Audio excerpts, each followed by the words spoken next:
Hello everybody, Mary Katie K here. Last video of the day, I wanted to talk to you guys quickly about breastfeeding and traveling. So here I am with a 9-month-old, still going strong with breastfeeding. He has not 1, not 2, not 3, not 4, but he has 7 teeth, yes.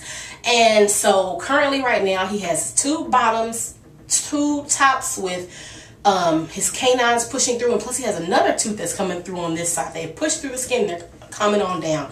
So yes, he has a lot of teethuses, but we are making it. So let me explain to you how I breastfeed and travel. First things first is we have been driving to where we've been traveling, so we're leaving early in the morning. As soon as we get up, we pack the car at night, the night before, and then we get up early in the morning, get him changed. I keep him in a onesie to travel with because we are in the Lone Star State and this stay hot year round. So keep him in a onesie to travel with. I feed him both breasts before we go, and then we may head out like 6 or 7 in the morning. The car's going to eventually rock him back to sleep, so I don't worry about that. But I do feed him on both, and though he's 9 months, I go ahead and make sure I pat him to give him a good one big burp, so that way he's not in the car and gassy and fussy. Gets his big burp, we get in the car, we roll out. We usually drive like 1 or 2 hours. Now for our first vacation, I made the mistake, and when we stopped to go to the bathroom, if he was asleep, I let him sleep. Big mistake, and I'm going to tell you why. Because we get in the car, and then like 15 minutes later, he'd wake up and he'd be hungry. So what I did with the second trip is when we stop to go to the bathroom, you know, we may drive for 3 hours. You know, we live in the Lone Star State, so to go from point A to point B, you can drive across Texas for 24 hours, okay? Texas is huge.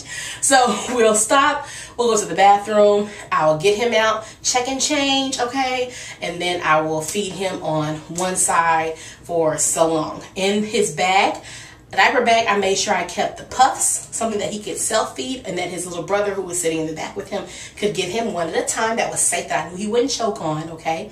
And then I also kept a cup, his little cup that he likes to drink out of. Instead of a cup now, not a bottle, yes, a little 2-handled cup. And I kept water, okay? We always ride with the cooler, so I would put water in that.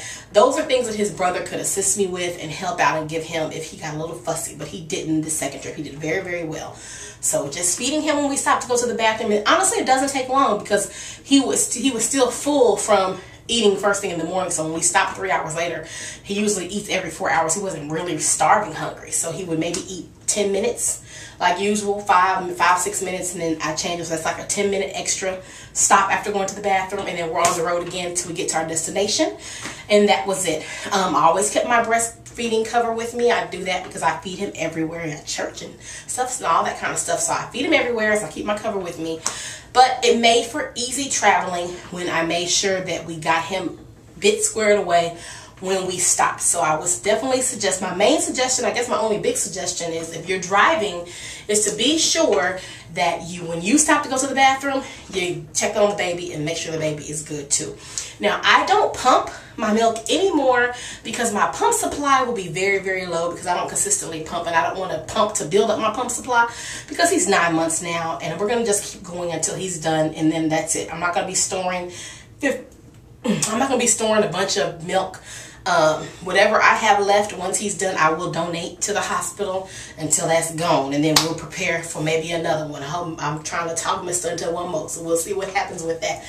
But definitely I do not pump. Now if you do pump, then that's cool, because then you really, if you kind of stop, he's half asleep, then you can just pump a bottle and leave him sleep.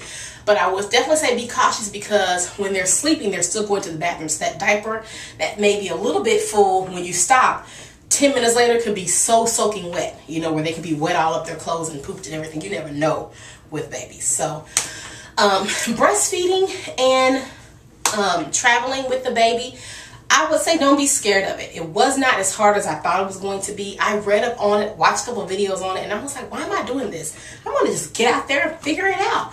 And then I realized after the first trip, I should have paid attention and actually read and watched those videos. I had set some stuff up, but I just didn't do it. Then I would have known that when I stopped to check on the baby too. So don't be like me. Watch this video, check on your baby when you stop, and after that, you'll figure it all out. When you're eating at restaurants and you're traveling, I always keep some pureed food for him. But since he has so many teeth, he can't eat regular table food. So at the breakfast in the mornings, then he can eat pancakes and waffles. He would eat bananas because he could hold it on his own. When we go eat at restaurants, Little kids love French fries. Okay, like the French fries is like a whole food group for babies.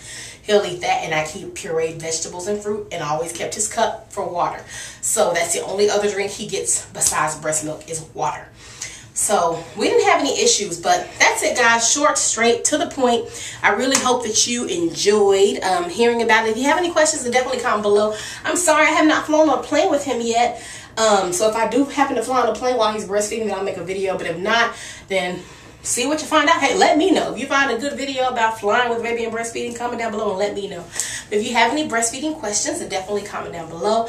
And just keep it going, guys. I've been going for 9 months strong, and I didn't do it with my first, and that's because I was like, oh, it's too much, but I really wish I would have. Now that I know the importance of it, I'm so glad to have the opportunity to do it with my second, because I did not go this long with my first, and I really wish I would have. But for all of you ladies who are still going strong, if you do it 3 months, you're awesome. If you do it 2 months, you're awesome. If you make it a year, you are fantastic, honey. You just do it. And I'm so proud of all of you guys, okay? We just stay encouraged and keep it going. Bye.